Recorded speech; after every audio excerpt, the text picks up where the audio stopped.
Good morning, everyone, and welcome to Bridge Church. My name is Joshua. This morning, we're going to continue a very simple and a practical series that we've been running for the last couple of weeks called Soul Food during the lockdown. The whole purpose of this is to really help us build our inner selves during this time. Physical exercise and physical well-being is important, and we do refer to it during this time. But we can't neglect what's happening on the inside to help us cope up with what we are facing during this time. And it's, as I said, it's very practical, and I want to talk about something very practical this morning as well. A couple of weeks ago, my 8-year-old son Joel had a nightmare. In his nightmare, he said that he was sleeping on his bed. It was night, and then suddenly he saw these snakes all over the floor, and it really frightened him. And he woke up, and in his sleep in his dream he comes to me, who's his father, and he's trying to wake me up, and I'm not getting up. I'm fast asleep. And he shared that dream with me that morning, and it filled me up with so much of guilt and so much of worry. The one who was supposed to protect him, now even though it was a dream, I just felt so bad about the fact that I couldn't get up in his dream, and that's what it was meant. The one who was supposed to protect him was sleeping. Imagine that was a dream. Imagine that happened in real life. What a scary thought.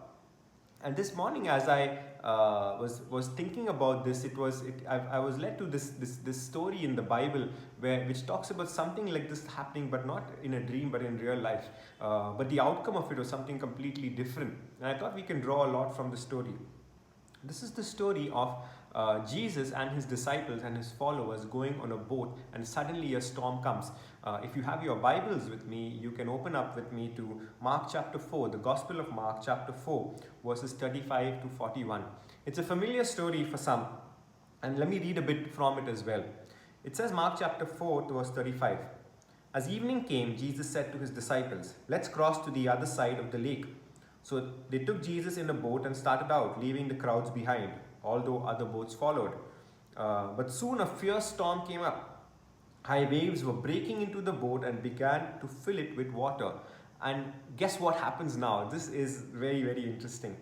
Jesus, who is their leader, who is the one who they are following, the one who's meant to protect and care for them, this is what it says. Jesus was sleeping at the back of the boat with his head on a cushion. So it was not just a little nap, it was a comfortable sleep that he had decided to take. He didn't just doze off, he went down to sleep.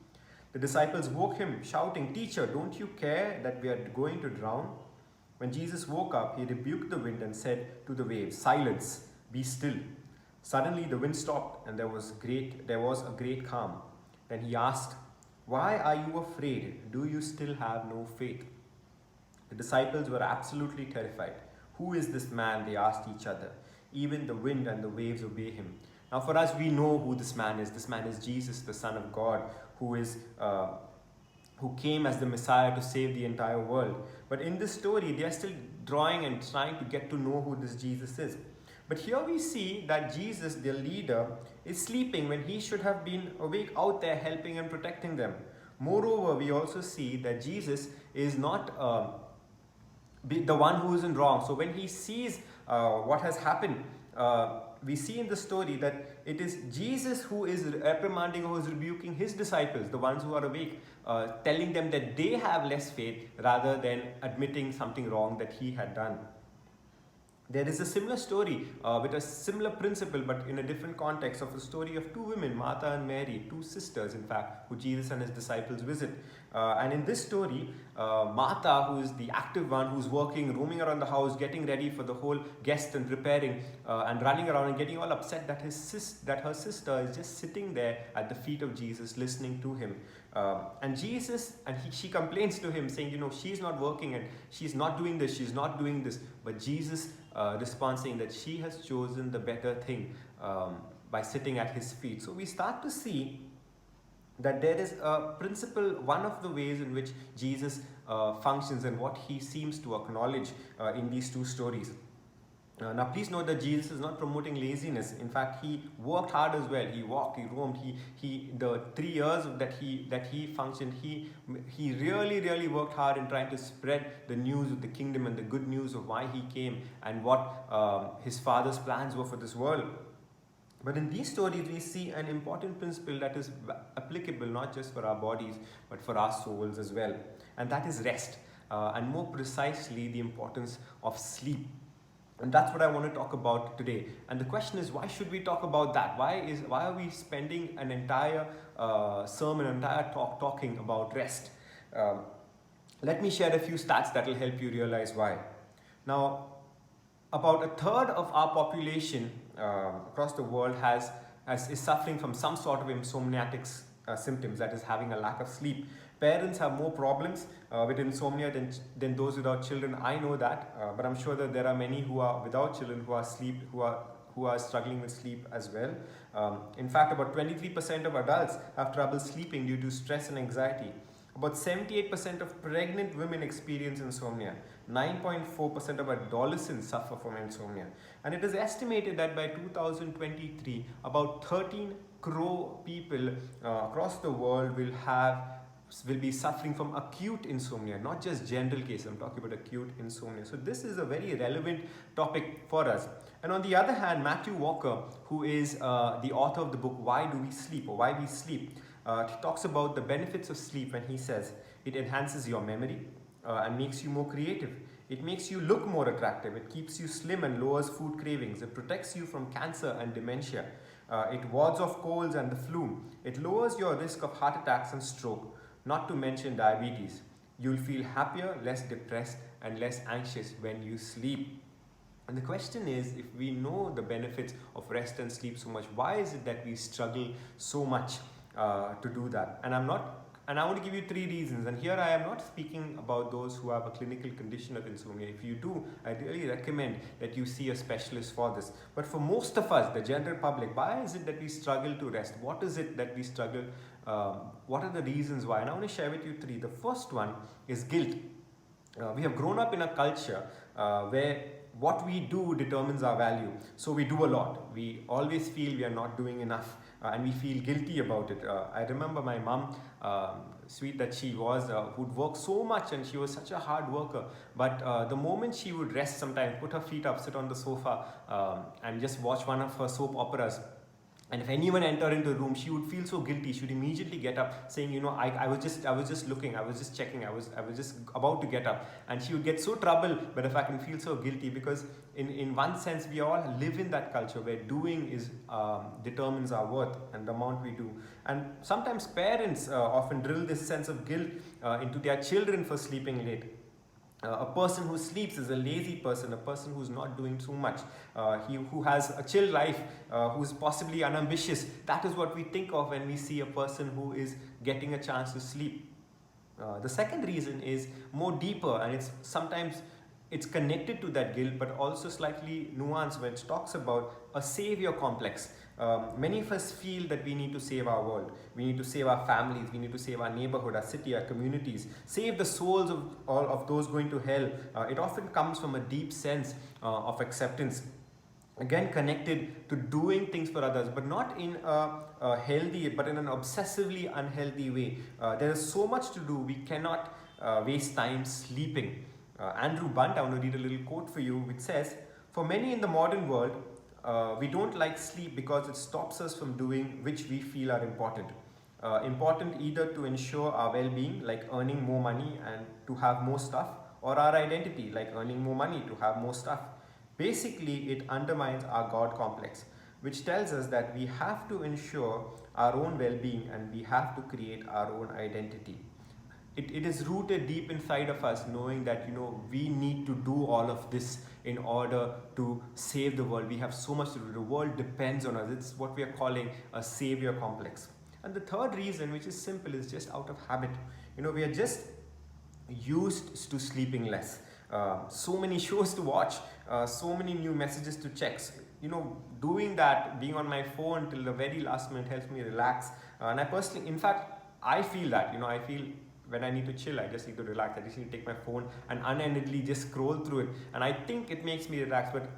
But every time I do that, I just find that I feel more tired by the end of it. But that doesn't stop me from doing it again. Our bodies have been accustomed to functioning like this with less sleep. and we are just living like that. It's just become a habit for us. We've created pathways in our brain that allow us to just think that this is all we need. This is the sleep that we need, and our body is functioning with that little amount of sleep. So the question we need to ask to us, why should we sleep?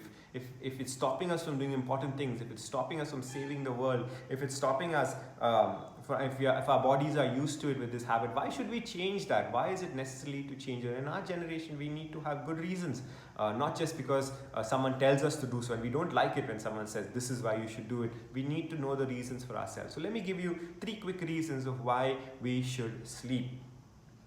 And rest. Number 1 is our bodies and our souls are designed to rest. Our bodies and our souls are designed to rest. That's how our human bodies are designed by our creator God himself.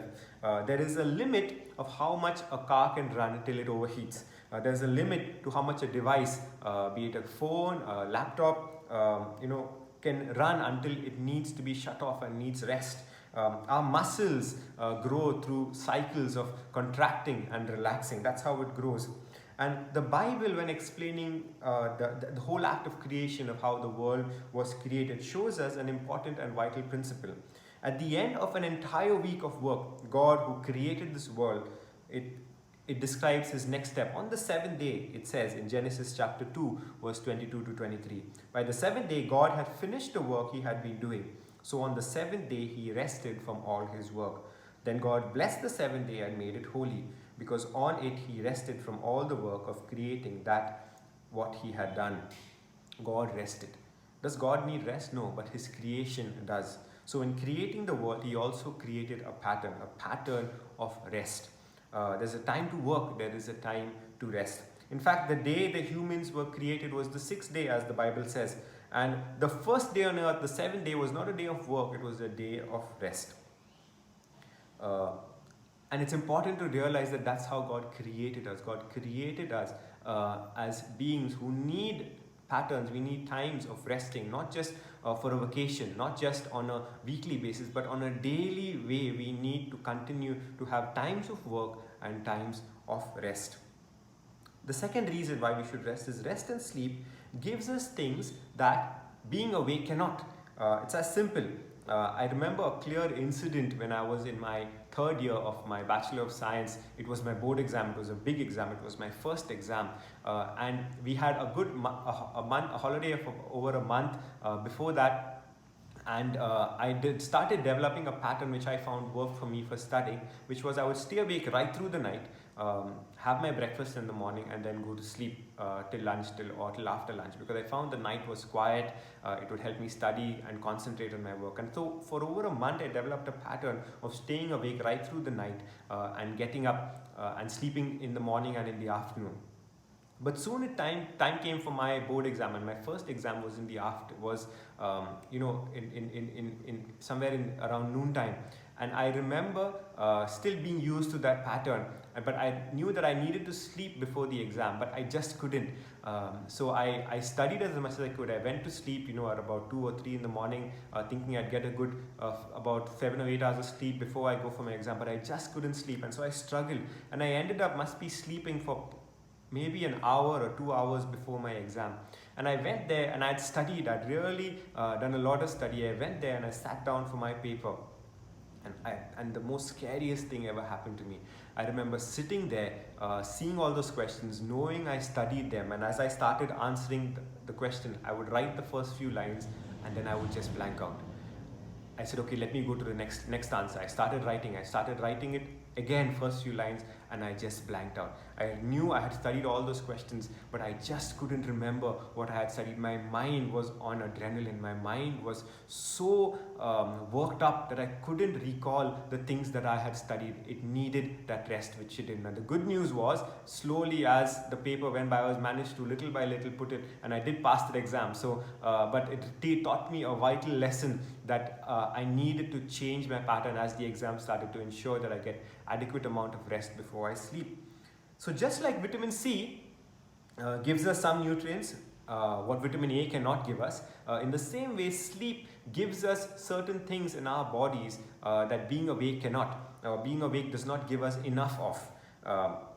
So, for example, right now we all are going through this lockdown, and immunity is a big thing. So, sleep gives us good immunity. It helps our bodies stay healthy by giving us rest. But what about the soul? The ability to last through an entire day, especially if you have a family, if you have a demanding job, working at home at this point, that requires you to really sit and get through work day. You need a good rest. You need either right through the night or a little nap in the afternoon to be able to function through that day. It could be as a parent, being able to respond to your child calmly comes out of a place of rest. If we are agitated, if we are, we are tired, we get easily irritable, and we take it out most often on our kids by responding rudely to them when they are asking. I know I do that when I have not got enough of rest, when I am tired. We're just getting so irritated, and sometimes just having that afternoon nap and telling them, just give me this 1 hour, don't disturb me. When I get up, we will do what you want to do, is really, really helpful. Ideas, dreams, visions. So many people we see in the Bible have got dreams and visions, that have led them and have directed them to the place where they need to go, where God wants them to go through sleep. Dreams and visions come, ideas come, to the process of sleep. Sometimes you go to sleep with these thoughts, you get up with suddenly a refreshed mind and the ability to solve a problem that you've been struggling with the whole entire previous day. And a sense of peace of mind, a sense of rest comes as we have an adequate amount of rest and an adequate amount of sleep. That's why it's so vital to ensure that on a daily basis we are getting an adequate amount of rest, especially during this time when boundaries and timings have gone all over the place. There's no routine. We need to ensure that we are having regular patterns of work and regular patterns of rest. And finally, the third reason why we should sleep is because sleep is a gift that God has given us. The first day, as I said before, on life on earth was not a day of work. It was a day where the human beings got a holiday. Life started with a holiday. We believe and worship a God who created the weekend. How exciting is that? How relieving is that? How cool is that, for the fact that we believe and worship a God who created the weekend? This is a gift of grace. It's undeserved. Often we feel we need to earn our sleep. We need to work hard.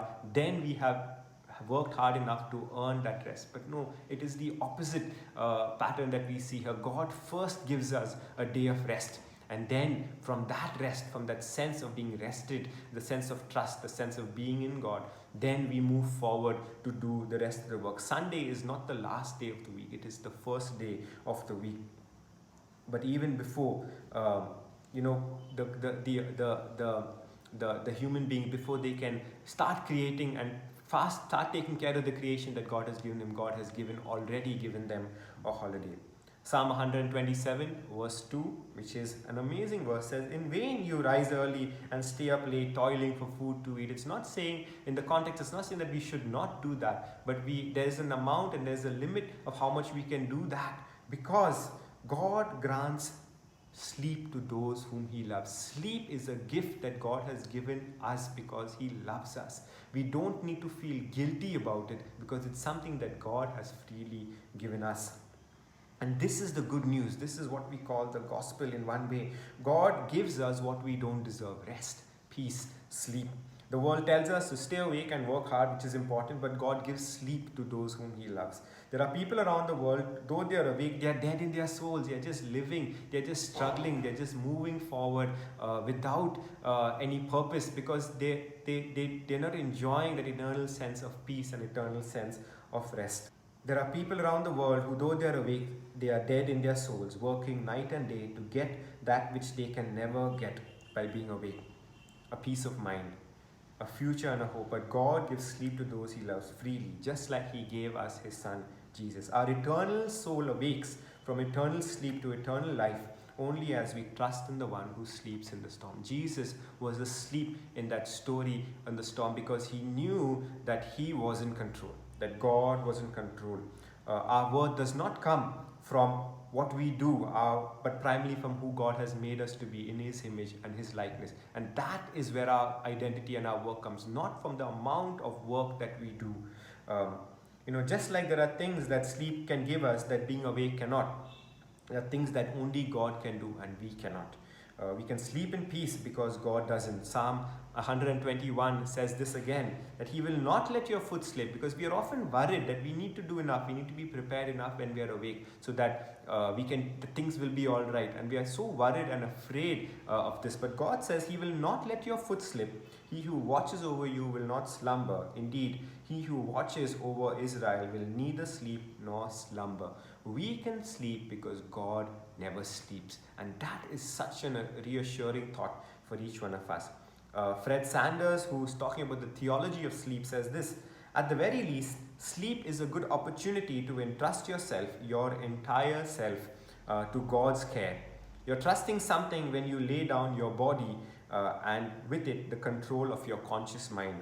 That moment when you consciously choose unconsciousness and let yourself go is a daily opportunity to relinquish control to a God who you have to trust. Sleep is a good practice for death. It's a good preparation for life with that same God who you're going to have to trust eventually. And it's worth asking for sweet dreams, because He gives sleep to His beloved, and He gives to His beloved in their sleep. Now, how do we do this? Now that we know the importance of rest and sleep in our lives, for not just for our bodies but for our souls as well, how do we ensure? What do we need to do? What are the applications that we can actually practice to ensure that we follow what I've been just talking about? And it's helpful to draw from the Jewish practice of the Sabbath, which they do is a weekly day of rest. Now, I know they took it very far, and we look in the Bible, sometimes they misused it and for their own gain and their own personal ambition. But one of the ways they practice, and is a helpful reminder for us to know how we can also practice this, not doing the exact things that they're doing, but just these two principles. One of the things that a Jewish home would do, you'd see on the day just before the Sabbath, as they prepare for it, they would light 2 candles. One candle represents remembrance, one candle represents observance. And these two principles really will help us to how do we practice this principle of sleep and rest. Number one, remembrance. We need reminders for rest. For those of us who are working hard, those of us who are parents, who are families, who are demanding jobs, who are struggling to get through the day. We need reminders to rest, especially in this scenario. I work more now than I ever did, because it's just the lines are so blurred between work and home. And I realized that we need an alarm, not just to wake us up from our sleep, but an alarm to remind us that we need to go to sleep, we need to rest at this time. And so it's important for us to remind ourselves that yes, rest is important. We need to have active reminders to remind us to stay awake, to go to sleep. The second thing is observance.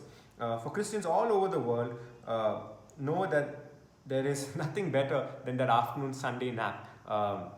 There's something special about it, and it's important for us not just to remember a principle of rest, but to actually do it. And this does not mean taking a yearly vacation only. It does not mean just having a day of rest, which is important during the week, but also on a daily basis, ensuring that we stop doing and we start being who we are, human beings. We are not human doings, we are human beings. We need to be certain things. We need to be rested in order to function and live the life that God has called us to do.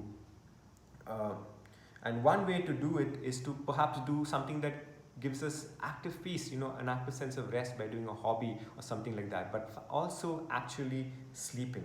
And it's important practically for us to remind us that sleep is vital. So we need to see what are things that stop us from sleeping. I found that listening to sermons or podcasts or audiobooks or even anything that is constantly putting stimuli in my mind just before sleeping keeps me very restless tonight. So I stopped doing that. What are the things that stop you from having a good night's rest? What are the things that stop you? So we have some time to reflect and get rid of those things from your life so that you are able to sleep. And I want to encourage you, take that step of faith, express your faith in a new way, as we've learned this morning, that go and take that nap today. Plan it and see whether you can actually take a good nap and see how you feel by the end of it. When I was in school, I know I shared a story about my mom just earlier during the sermon. But my mom was someone who really knew the value of sleep. She was a night nurse, so that would mean she would stay awake right through the night, and she would only get up. And I've grown up for 25-30 years. I've seen her stay awake right through the night in her with her patients. And when she would come back home, she would get a maximum of about 2 or 4 hours of sleep per day, which she would do in the afternoon. And so I know she values the little sleep that she gets, and it has affected her health. Over time, she has developed severe migraine because of this sleep, and so she knows how important the value of sleep is. And I remember she gave me this advice, the advice that she has given us stayed in my head all these years. I still remember that scene when one of those few days when she had taken an off during the night, and it was because it was my exams, and I had a paper the next day, and I was in school. I was quite young, and I really went up to my mom and said, "Mom, I can't study anymore. I'm tired." You know, and she said, "You've done as much as you can. Now let it be. There's only so much you can do. Trust God. Go and sleep." Is what she told me. Remember to just rest your, it's almost to just be rested before you go. That's what you need. So just trust God. You've done as much as you can. Now go to sleep. And that's what I did. I remember doing that. But that put a principle in my heart. Before every exam, before every time I would appear for a paper, I remember seeing my friends who would go frantically till the last minute, till the bell rang. Even after that, going through everything that they could possibly come, reviewing the work that they've studied. And I remember that what my mom had said, I put this principle in my heart. About 4 or 5 minutes before my paper could start, I would just go, keep all my books away, and I would sit down on my table and just put my head down and just rest. Till it was time to start writing my exam. And I found that really rejuvenated me and helped me before I started writing my exams. And this principle that my mom said, "You can only do this much," was something that reminded me that I can only do this much. God is in control. I want to end by sharing a quote by John Piper, which is something which I find caps the entire reason for why we need to rest and why we need to sleep, and how is it related to our faith, and how our sleep is a very powerful expression of us trusting God and not trusting ourselves. Let me end by talking about this quote. John Piper says this: "Sleep is a parable that God is God and we are men. God handles the world quite nicely while the hemisphere sleeps. Sleep is like a broken record that comes around with the same message every day. Man is not sovereign. Man is not sovereign. Man is not sovereign. Don't let the lesson be lost on you. God wants to be trusted as the great worker who never tires and never sleeps. He is not nearly impressed with our late nights and our early mornings as he is with the peaceful trust that casts all anxieties on him and sleeps." May you have a good rested day today. God bless you.